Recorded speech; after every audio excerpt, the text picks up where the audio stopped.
जब तीपरा मोथा ने 30 तारीख को स्ट्राइक का कॉल दिया है तो आप देखेंगे सीपीएम हमारा अगेंस्ट है। क्यों? क्या वजह है? जब सीपीएम इलेक्शन लड़ता है तो हमें बोलता है कि आप संविधान के लिए, ऑपोजिशन के लिए आप कैंडिडेट मत दीजिए। लेकिन जब हम तिपरासा के अधिकार के बारे में बात करते हैं तो प्रेस कॉन्फ्रेंस में सीपीएम बोलता है बंद मत करो, सब ठीक है, क्यों बंद कर रहे हो? आप लोग क्या हमें गुलाम बना कर रखोगे? आप लोग क्या हमें दबा कर रखोगे?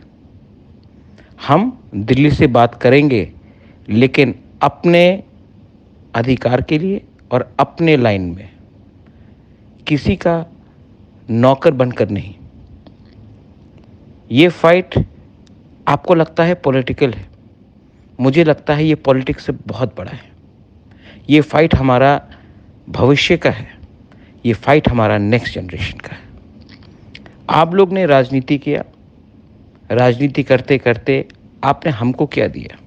गरीबी, स्कूल में टीचर नहीं, कॉकबोरक में या कॉकतीप्रासा में या काउतीप्रासा में अगर आपको बात करना हो तो आपको बांग्ला में लिखना पड़ेगा। आपने हमारे इमोशन के साथ खेला। आज हमारे ज़मीन में कोई भी दखल कर सकता है। पुलिस के पास जाएंगे तो पुलिस हमारा बात नहीं मानता है, क्योंकि हमारे पास नाम का पावर है, एक्चुअल पावर नहीं है। जो पावर मिज़ोरम के पास है, जो पावर मेघालय के पास है, जो पावर नागालैंड के पास है, वो हमारे पास नहीं है। ऐसा किसने किया? ये पावर किसने हमसे छीना? ये पावर किसने हमको नहीं दिया? आपके 25 साल के सरकार ने। आज आप लोग बोल रहे हैं कि संविधान खतरे में है, आपको संविधान से इतना प्यार है। तिपरासा का प्यार कहाँ गया आपके पास? डोंट फॉरगेट, जो कांच के घर में रहते वो दूसरे के घर में पत्थर ना फेंके, वरना एक्सपोज हो जाओगे। बोबाग्रा, तिपरा मोथा, तिपरासा, यूथ, बुरुई, सब एक आवाज़ में बंद करेंगे और दिल्ली को एक मैसेज भेजेंगे कि हमारे बारे चिंता आपको करना पड़ेगा।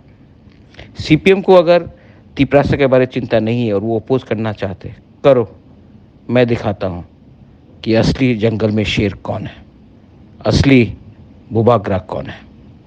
This is Pradyot Vikram Manikya speaking on behalf of Tiprasa, speaking on behalf of Tiprajak, speaking for the Tiprasa community. Hambai.